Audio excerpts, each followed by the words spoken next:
So today, lads, we're going to be reacting to the first NBA mock draft by Bleacher Report. So these are some of the more interesting mock drafts, and it's always fun to look back at these at different times to see like what ones are the best, what ones age the best, and how badly these age through the year. So obviously, look, I'm going to make NBA content throughout this year. Like, I'm not stopping. Like last year, I just got really sick last year.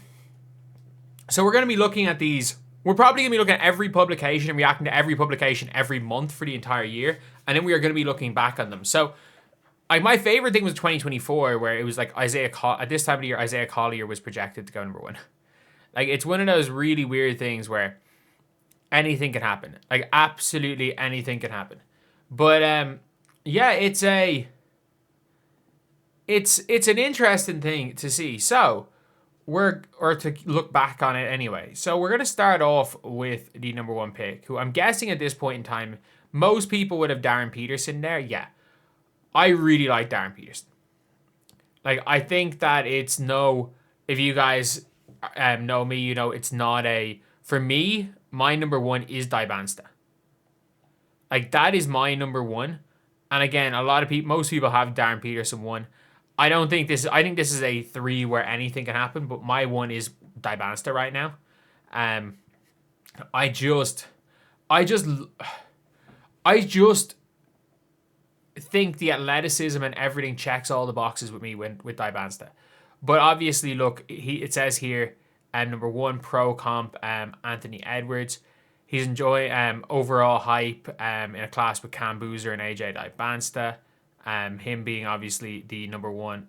Jeez, what the hell happened there? Him being the number one prospect is obviously, look, it's a big deal. It is absolutely a big deal. Sorry, 1 second. Let me just get this a bit bigger. But at this stage of the year, I think there's a big 3.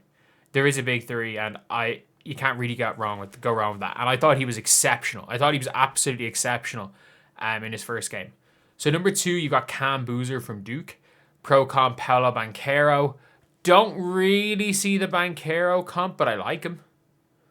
I think he's a good player all around. And look, I think when it comes to Cam Boozer,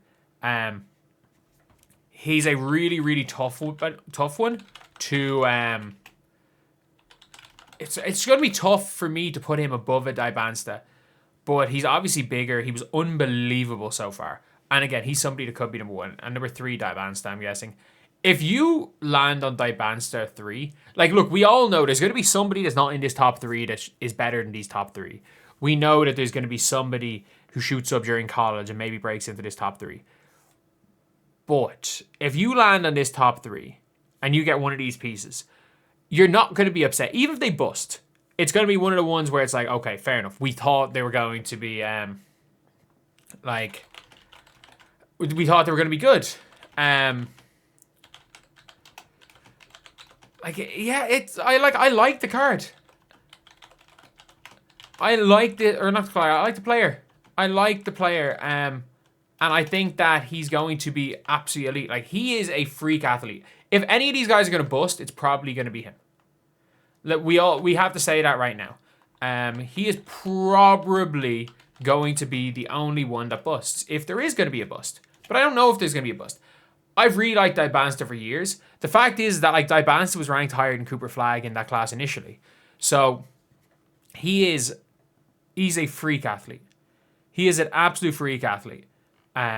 He's unbelievable. Koa Pete in here at number 4. I wouldn't have had I like Koa Pete, but I wouldn't have had Koa Pete this high. I know he was unbelievable yesterday. But, like, I'm just not as high on Koa Pete as a lot of people are. I think he's... Like, I would much rather take Brown at this position, Mikhail Brown. But, again, Koa Pete is someone that's good. I just don't know how his game's going to translate to pros. I think he might be the best of all these players in college, but I don't know. Maybe he just will be good enough. You've got Nate Ament from Tennessee, 6'10", small forward, pro comp Zachary Risachet. And, like, this is where the drafts kind of drops. If your pro comp is Zachary Risachet, it's like, Jesus. Look, you're going to be at least a solid 3 and D wing, I guess, if that's what your pro comp is. look, again, like I haven't seen every one of these players. I'm not going to claim to at this stage. But as the year goes on, we'll be watching more and more of these. Jaden Quaintance from Kentucky for the Dallas Mavericks at 5. I don't know why you take a player like this when you don't necessarily need them. Like, I think there's players for the Mavs that like you really need to take a guard. Like if I'm the Mavs, Mikal Brown does not fall past me. If you're at 5, Mikal Brown is being taken here. Mikal Brown gone 6. You are in such desperate need of a guard that for me, you're taking a guard. Not a player that plays the same position as Cooper Flag. I really like this kid. Like, I watched a lot of Team USA, and like, I'm mostly judging these players based on Team USA. I'm going to be very honest. I'm mostly judging these players based on how they looked for Team USA. Because for Team USA, I thought they were, like, he was the best player in the Under-19s World Cup. They got lucky to win it. I have to say, they got very lucky to win it. Like, I thought Canada were going to beat them that day. But, no, he was the best player in that tournament. I know Dybansta won MVP. He was the best player. Caleb Wilson going to Memphis. I don't hate it. I don't hate that pick. He's tall. He's tall and plays defense. Like, you can't go too wrong with that. Braden Burries from Arizona to the Celtics. Again, if he's somebody that is Quentin Grimes, I don't really think you take Quentin Grimes top 10. Braylon Mullins from UConn. Know nothing about this kid. To the Spurs. Peyton Pritchard is his comp, but he's 6'5". If you can find a 6'5" Peyton Pritchard, I'm sorry. If you can somehow find a 6'5" Peyton Pritchard, unbelievable. That's an MVP. Haynes Steinbach to the Hornets. I know zero about him. Very lazy comparison by just comparing him to a German. And yeah, like, he's someone, as we'll see as time goes on. But look, I'm not going to claim to know much about this guy.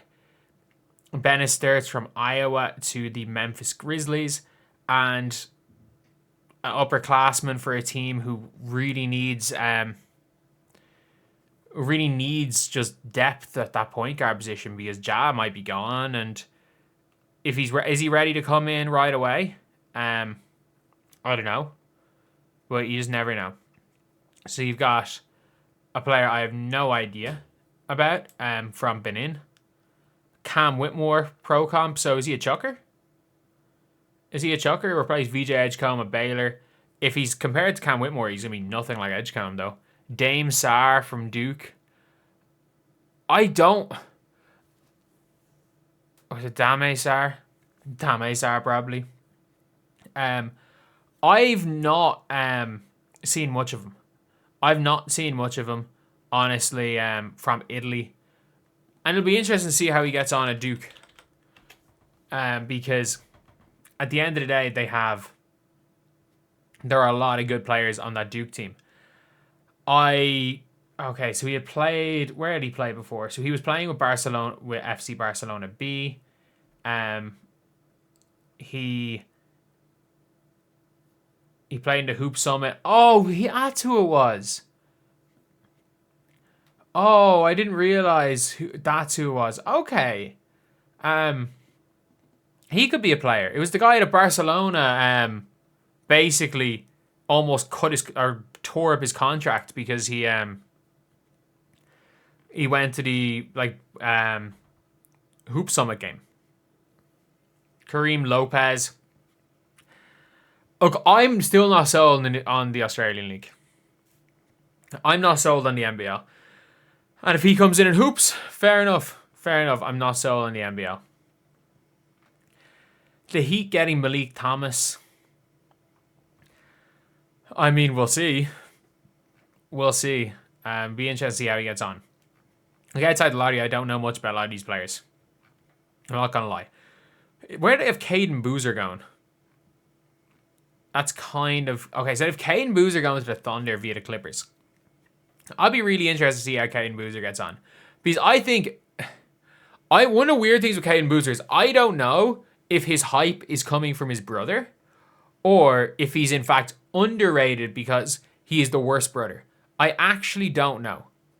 And it'll be interesting to see this year because I don't know. Like, it could be a case that the only reason he's being hyped is because, you know, his brother is Cam Boozer and his brother is absolutely exceptional. But, like, I could be so wrong with this and he could actually be really nice. So, again, are there any... Is the top into... Ade Mara, he's somebody that a lot of people thought was going to be someone in the draft, maybe like 2 to 3 years. Was 2 years ago? 2 years ago? Was it in 20... I think it was 2024 draft. He was projected to be like a top 2 or 3 pick, and he's just struggled in the States. Who's the best international? So you got a French player gone to Cincinnati. With the amount of French players you've had up the top in the last few years. Interesting. JT Toppin to the Thunder. He could come in and make... He could actually come in and make a... like, an impact. So that's a really interesting one. Like, I think he's going to be a solid first rounder. Sergio De La Rey from Valencia. He's actually started off really, really well. Like, I genuinely... I've been watching a little bit of Valencia playing. He looks... like, if you can get him in the second round... Like, with how good Valencia are, like, if you're actually able to get him in the second round, I think he might be international player that shoots up boards. If I was to make my prediction, he's probably going to be the highest international player. Wow, he had 18 against Asvel and 24 against Monaco. Shit, maybe this guy. I haven't watched much of the French league this year, so maybe Adam Atamna is going to be like legit. I like Dash Daniels. I really like Dash Daniels. Like, how lazy are you, Pro Comp Dyson Daniels? How lazy are you? Like, Pro Comp, his fucking brother. Like, that's ridiculous. Like, it's actually ridiculous. But I will say, I like him. Like, I can see a couple of these international guys at the start of the second creeping up. If this dude's putting up these numbers, I need to learn more about Adam Atamna. De La Rey, from what I've seen, has been really good. Like, late first round type good. But at the same time, like, I also was kind of high on Juan Nunez, and he may never come over. So it is an interesting one. But realistically, look, this draft drops a lot when you go past 3. This draft does drop a lot when you go past 3 to the stage where Koa Pete's at 4. Like, for me, in terms of prospects, you just never know. Someone's going to be better. But in terms of prospects, I feel like there's a big gap between Dybansta and Koa Pete. I think there's a big gap between Dybansta, between any... I think the gap between 1, 3, and 4 is bigger than the gap between 1 and 3. Like, that's just my opinion. But you just never know in drafts like this. Like, I'm just trying to think off the top of my head. Like, 2014, everyone thought it was a 3-person draft. Parker, Wiggins, Embiid. And then everyone thought, oh, there's this huge drop off, and Jokic was in that draft. Or even to an extent, like, you went to 4, and it was like a complete crapshoot. Like, Aaron Gordon was projected to go like 15, but from some people, and Aaron Gordon goes 4, because people are like, oh well, if once we don't get the top 3, we're just going to take our favorite player. And he did really well. I'm just trying to think off the top of my head of like other drafts where they thought, heck, 2019 they thought it was a 3-person draft for almost the whole thing. Darius Garland might have been better than Ja. Darius Garland might be the best player in that draft. So anyway, yeah, that's the video. I'll see you guys.